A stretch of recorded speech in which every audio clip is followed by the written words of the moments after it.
Hey everybody, it's me, Super Paul Games. Welcome back to Actual Sunlight.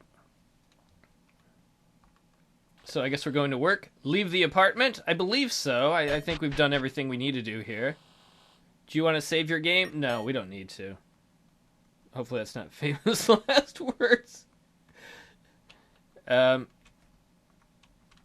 I probably have to open the door? Let me out.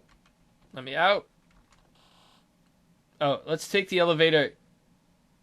Oh god, I want to go to the roof. It said don't go to the roof. I want to go to the roof and see what happens.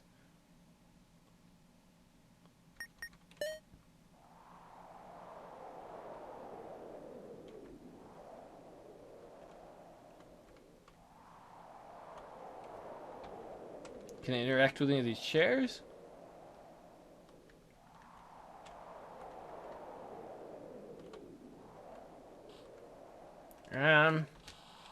I have to go to work.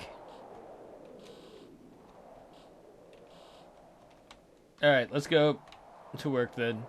Can we interact with these flowers? No.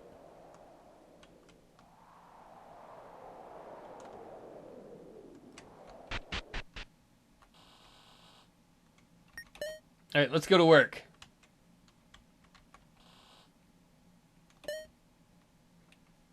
Holy shit, there's some crazy lady hopping around. We need something to eat on our way to work. Patient transcript, Evan Winter. Do you understand that in many ways you're very fortunate? What do you mean? You've had access to education and security. You're a white male. There's a great deal of privilege intertwined with nearly everything about who you are. I don't know. I feel an awful lot like a member of that club in a name and sight only. I don't have some friend with a cottage. It's not like white guys all hang out. I never got a job because someone's like, hey, here, Whitey, here's a bunch of money. I never participated in any mud-based fitness challenges, and there are no adorable blondes meeting me for blind dates at ironic board game cafes.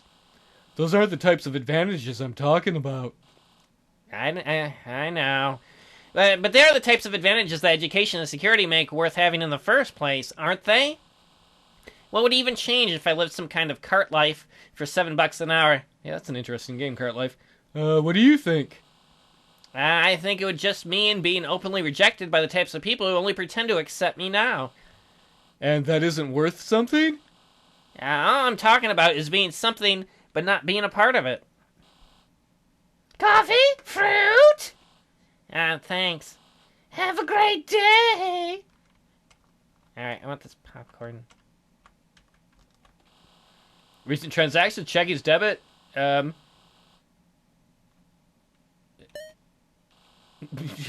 we can see what our money is. Yeah, we spent 196 on groceries. Breakfast counter, we spent 10. Thai, chicken wingers. Pizza Town. Bagel blasters. You blast them out when you're done eating them. We're helping you save every day. Please note the ATM fees have increased. Alright, I guess that's cool. Please read this if you are a young person. By William O'Neill.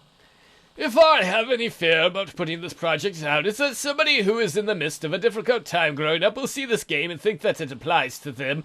I'm not going to say that I was not a lot like you. I probably was.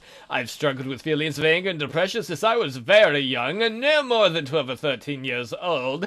I don't need to get into what the problems both causing and caused by this were and still are.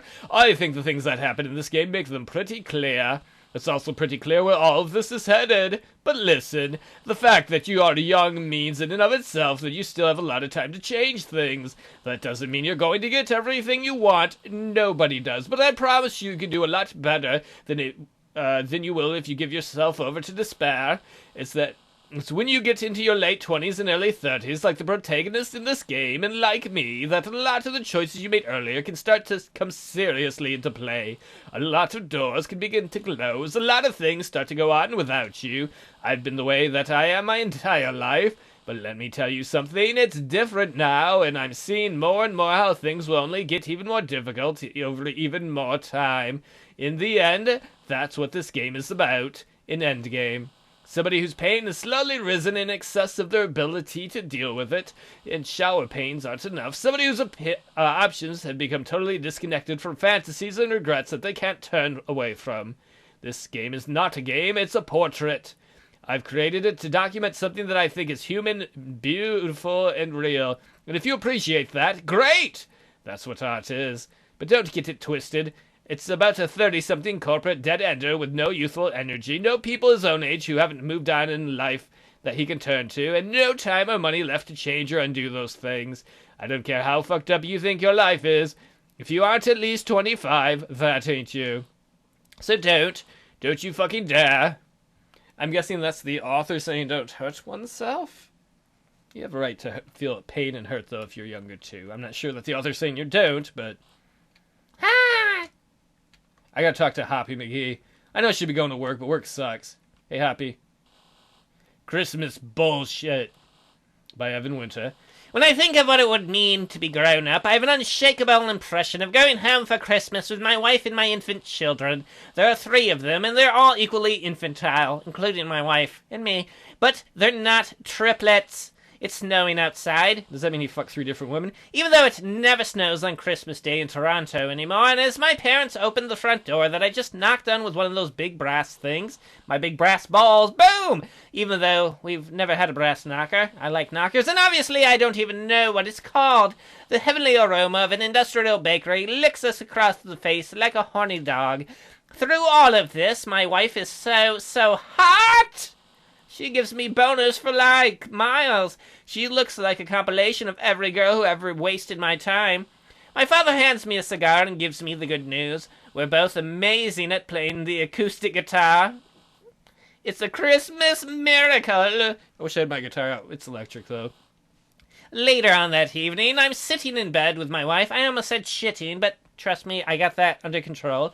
And she tells me that she will always love me. I hope she's not a lying whore. And she will never die. What a good score. And that's all I ever think about when I think of having kids. How much of a failure I am that I cannot cause the world I've described here to exist. So that lady inspired you to feel that way? Hi? Hey, homeless dude. My career passion is to not be stabbed by a homeless guy. By Evan Winter, uncertified life coach.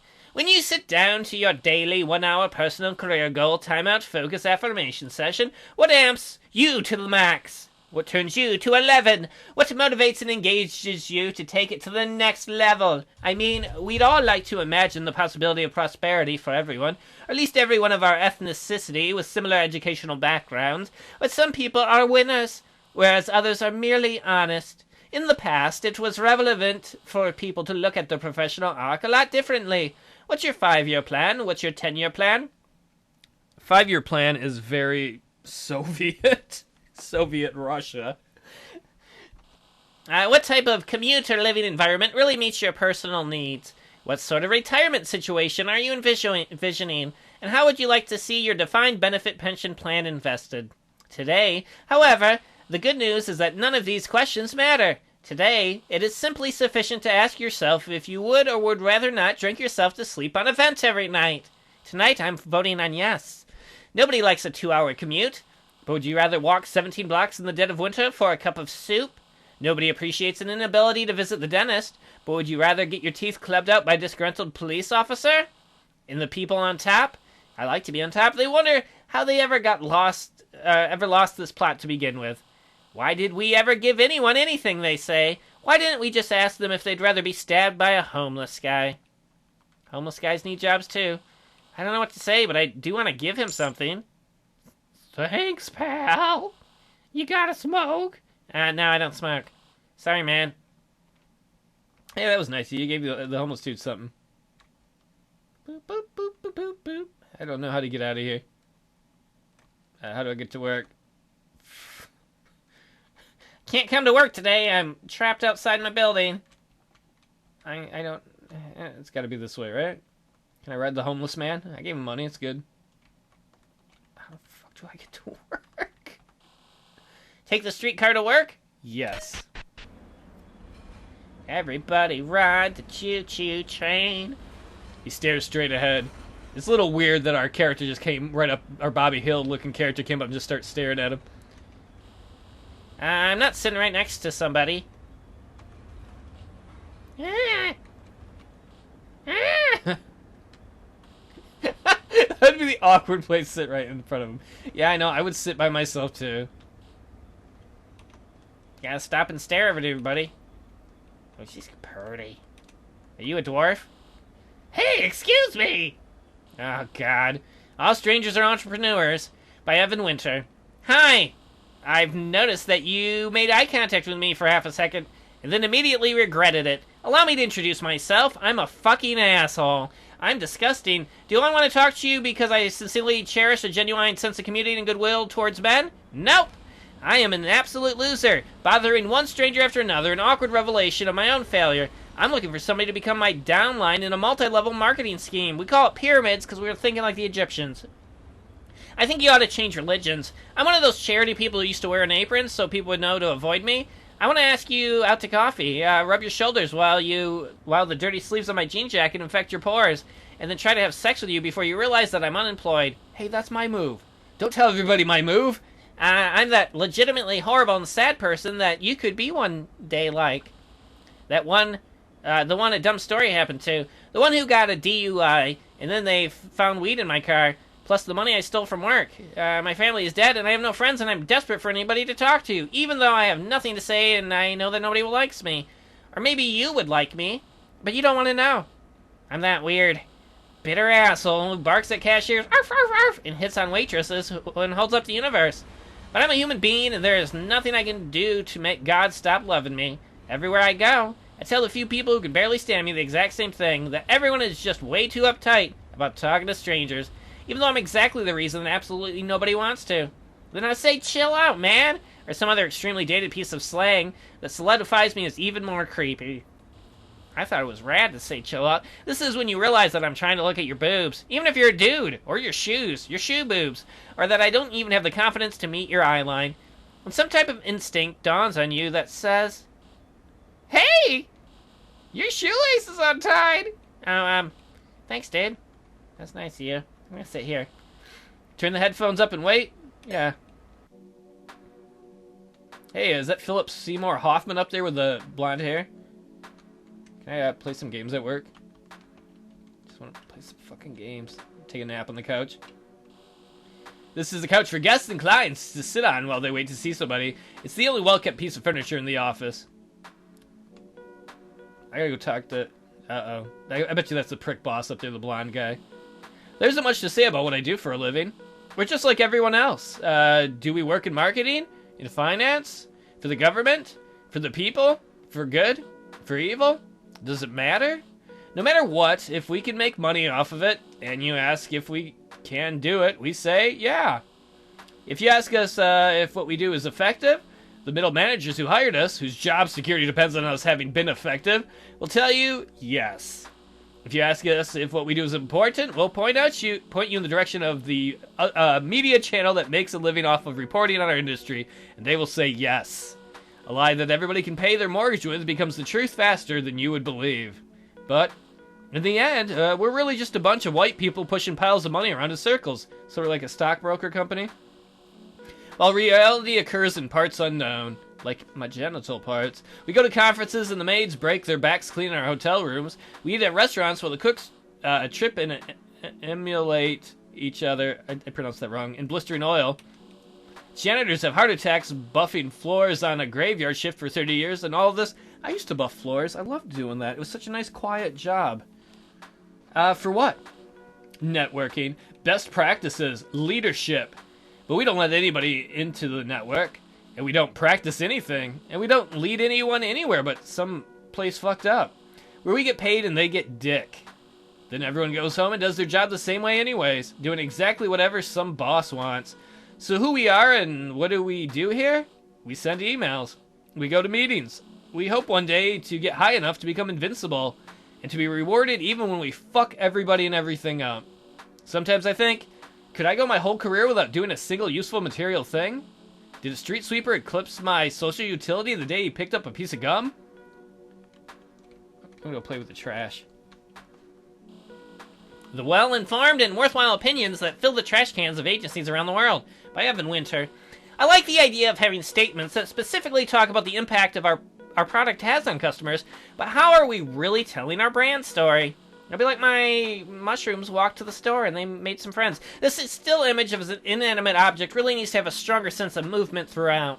Hire an animator like me. This line of meaningless rhetoric in this thing that is fundamentally about absolutely nothing really isn't adding any value. I saw this thing last night in a movie and I loved it. Our thing should be just as good. Because even though our budget is a 16th of what it took to create that, I can still remember a time when it was only half. Okay, here's the deal. I don't like this thing. I don't have any real reason for disliking it. I dislike it the way that certain people don't like pickles or reggae. How can you not like reggae? It's just idle preference. I didn't go to school for marketing or advertising or design or writing or anything like that. Did I even go to school? I mostly remember a drunk haze. I just got a job at a corporation and one day they decided to shelve me here because they figured at least there was a hard limit to how much damage I could do. Another possibility is that I'm actually very intelligent, just not good at pronouncing words, but I'm the wrong gender or ethnicity, and I needed to be put somewhere prominent but ultimately harmless. Either way, I've either come to not care that my actions are devoid of any rationale, or even more dangerously, I believe that my intuitions represent some sort of natural capability. I either always been like this and consequently started my own company, because I was incapable of working for someone else, or it happened to me after being promoted to a level high enough that people just stopped bothering to disagree with you. So you know, I'm just not sure about the blue. I gotta go talk to prick manager. That guy's gotta be a prick. That's gotta be the middle manager. This is Russell. He's a less successful version of my brother, whereas my brother gets paid handsomely to do basically nothing, and can hire all of the lawyers and accountants in the world to defend it. Russell has mastered the limited middle-class version of this, being a sycophantic little shithead. He works from home so much that he doesn't even bother having a desk anymore. In fact, he really only shows up to the office to watch sports highlights on the plasma screen that we bought to facilitate better team collaboration. He's the kind of person whose enthusiasm is so facile and transparent that everything he says to you feels like an insult to your intelligence. Assuming you have any. When it's all over, and everyone who actually does anything has been completely outsourced, the Russells of the world will be the last men standing in the corporate megaverse. They'll be on the conference calls to their bosses in China, going on about how everything is going great, just great, except for the following people who have really let them down. Yeah, they're just really not hitting it. Oh. Yeah, they're really not hitting it, they're just not getting it. I'm looking at the stuff and, geez, I don't know, it's just not right, but what do you guys think?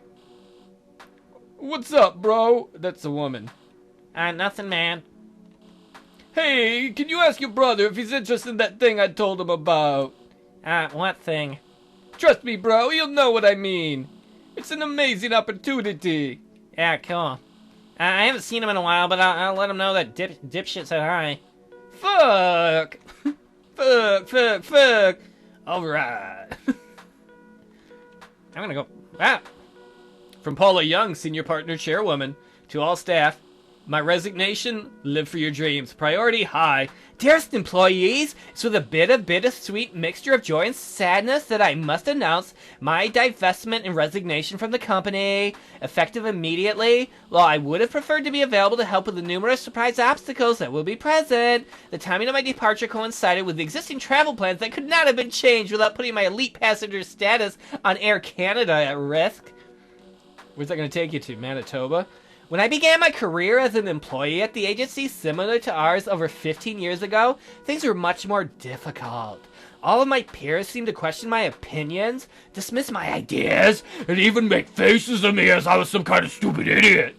For me, the meaning of this was clear. I was much more capable, creative, and out of the box than everyone around me. A true maverick.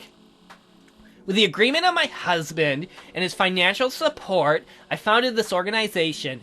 The point of the story is clear. You've got to live your values. You got to choose to live the life that you want to live and make it happen, just like I did. I've often asked myself, why have you seemed so stressed out and miserable, as if some horrifically ignorant force, oblivious to its own recklessness, is compelling you to do things that don't make any sense? Someday, I hope you realize that you can do whatever you want. You just have to go for it. And marry my husband. The next chapter in my life, for example, will be through a line of motivational handbags that I... Message deleted. I had enough of that. Is there an extra stapler in here? I can't find my stapler. I'm sorry, man. Sorry, Milton. I'm not touching any of this shit.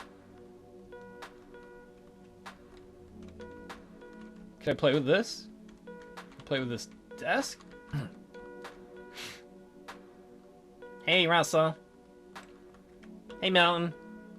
I didn't do a very good Milton voice.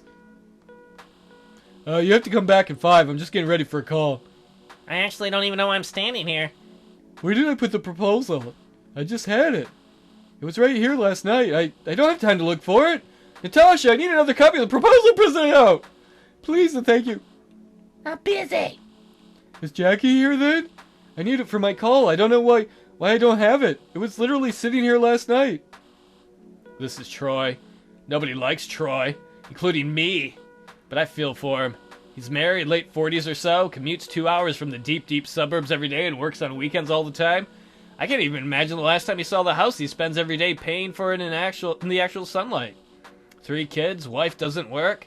And even though he's the most experienced and senior person here, there's always a palpable sense in the air that he would be the first person to wipe down the urinals if the owner told him to. I think about what he might have been like as a younger guy, at his wedding, or one of those other things that make you feel like the future has a future. Our guy's got a lot of time. Let's go talk to that girl. I forgot what her voice was. Oh, Evan, how are you doing? Hey, Natasha. How's it going? Okay. Okay. Talk to you later, I guess. Okay! Nobody knows much about Natasha. Does she work with Boris Badenov? She can't really speak English. She does a bunch of our administrative work. She couldn't possibly make very much money, and she has a way of smiling at you that discourages any kind of follow-up questions whatsoever. Why is it mostly teeth? Like, "Argh." She looks like she's in her late 40s. Milfy times. But sometimes she tells me she might look, or something tells me she might look a lot older than she actually is. It's not that she has some kind of hard chiseled beauty, though. She just looks like she's been through more than she should have. And where they found her? Who knows? Alright, I'm gonna end it here. Maybe this episode slowed down a little bit. I like Troy, because he wants a stapler. I'll see you all next time. We'll meet the redheaded chick, and then I guess we'll do some work. I see Russell there walking up against the wall. Not so bright, is he? Fucking middle management.